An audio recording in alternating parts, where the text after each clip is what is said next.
Canadian prime minister ने 4 second में 3 लफ्ज न्यू वर्ल्ड ऑर्डर कहे और नंगे बादशाह का राज फाश कर दिया।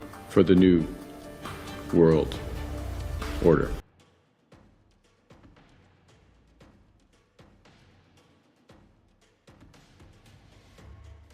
आजकल दुनिया में ताकत का तवाज़ुन बहुत तेज़ी से बदल रहा है। एक तारीख़ी तब्दीली आ रही है और इस सब की शुरुआत हुई एक बहुत ही हैरानकुन ऐलान से। आइए देखते हैं कि वो क्या था। पीएम मार्क कार्नी का ये दौरा पिछले 8 साल में किसी भी कैनेडियन प्राइम मिनिस्टर का पहला दौरा चीन था। ग्रेट हॉल ऑफ पीपल में जो कुछ उन्होंने कहा वो आप भी एक बार सुन लें। अगर आपने पहले से सुन रखा है तो दोबारा सुन लें ताकि इस पर हम बात कर सकें। The world has changed much since that last visit. And I believe the progress that we have made in the partnership sets us up well for the new world order. ये एक तरह से एक बम धमाका था जिसने मौजूदा वर्ल्ड ऑर्डर को सीधा चैलेंज कर दिया।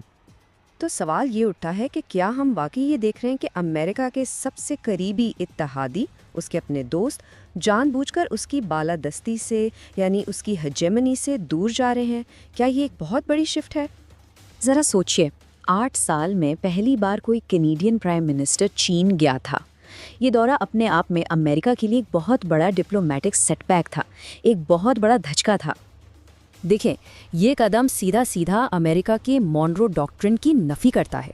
ये वो पॉलिसी है जिसके तहत अमेरिका अपने हेमिस्फेयर में अपने इर्द गिर्द किसी भी गैर मुल्की असर और रसूख को बर्दाश्त नहीं करता। और यहाँ क्या हो रहा है? अमेरिका का सबसे बड़ा पड़ोसी कनाडा खुल्लम खोला उसके सबसे बड़े हरीफ के साथ हाथ मिला रहा है।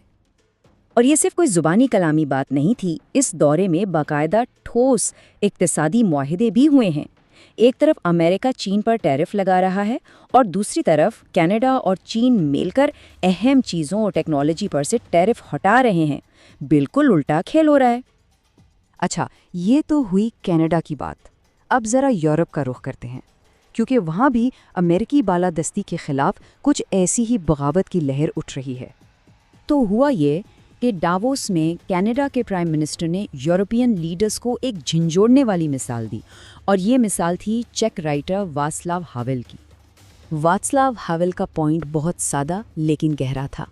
वो कहते थे कि किसी भी इस्तेहसाली निज़ाम की ताकत उसकी अपनी नहीं होती, बल्कि उसकी ताकत उन लोगों के दिखावे में होती है जो उसकी बात मानने का नाटक करते हैं।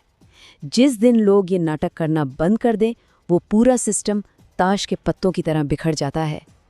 और यही वो पंचलाइन थी कैनेडियन प्राइम मिनिस्टर की। उन्होंने यूरोपीय ममालिक से कहा कि अब वक्त आ गया है कि वो अमेरिकी हेजेमनी को चुपचाप बर्दाश्त करना छोड़ दें और खुले आम उससे इनकार कर दें। इस बगावत का एक हथियार है ट्रेड बजूका। ये एक ऐसा डिफेंसिव इकोनॉमिक वेपन है जिसके तहत यूरोपियन यूनियन किसी भी ऐसे मुल्क के लिए अपनी मार्केट बंद कर सकती है जो उस पर इकोनॉमिक प्रेशर डाले। और मज़े की बात यह है कि ये हथियार बनाया तो गया था अमरीकी मदद से चीन के ख़िलाफ़, लेकिन अब इसका रुख खुद अमरीका की तरफ भी मुड़ सकता है। लेकिन यहाँ कुछ तज्ज़ियाकार यूरोप की मुनाफ़िकत या हिपोक्रेसी पर भी बात करते हैं। उनका कहना है कि जब ग्रीनलैंड जैसा मामला सामने आता है तो यूरोप को याद आ जाता है कि ताकतवर की लाठी वाला उसूल गलत है, लेकिन जब वही बात गज़ा या यमन की हो तो यूरोप खुद उसी ताकतवर के साथ खड़ा नज़र आता है। चले अब इस माशी हथियार की तरफ आते हैं जिसका जिक्र सबसे ज़्यादा होता है, यानी अमरीकी ट्रेजरी बॉन्ड्स। सवाल ये है कि क्या ये वाकई इतना बड़ा हथियार है जितना समझा जाता है? क्या इससे अमरीका को ब्लैकमेल किया जा सकता है?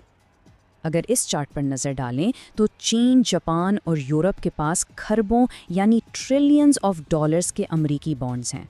तो थियरी ये है कि अगर ये सब मिलकर अपने बॉन्ड्स बेचना शुरू कर दें तो अमरीकी इकॉनमी क्रैश कर जाएगी। मगर हकीकत इतनी सीधी नहीं है।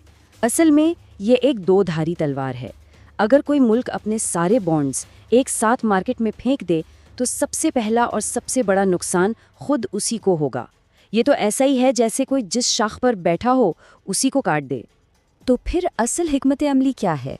वो तेज़ नहीं बल्कि बहुत सुस्त और स्टेडी है। चीन जैसे मुल्क अब आहिस्ता आहिस्ता नए अमेरिकी बॉन्ड्स ख़रीदना कम कर रहे हैं।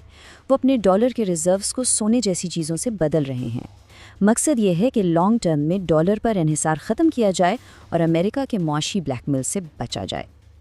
اچھا، اب ذرا ایک قدم پیچھے ہٹتے ہیں اور اس ساری صورتحال کو تاریخ کے بڑے کینوس پر دیکھتے ہیں، کیونکہ بہت سے لوگوں کا ماننا ہے کہ جو کچھ آج ہو رہا ہے یہ دراصل بڑی بڑی سلطنتوں کے زوال کا ایک کلاسک پیٹرن ہے۔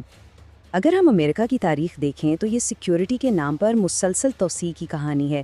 جیمز ٹاؤن کے سیٹلرز سے لے کر پھر مغرب کی طرف پھیلاؤ اور پھر پورٹو ریکو سے ہوائی تک جزیروں پر قبضہ، اور آج انہیں اپنی سیکیورٹی کے لیے گرین لینڈ چاہیے۔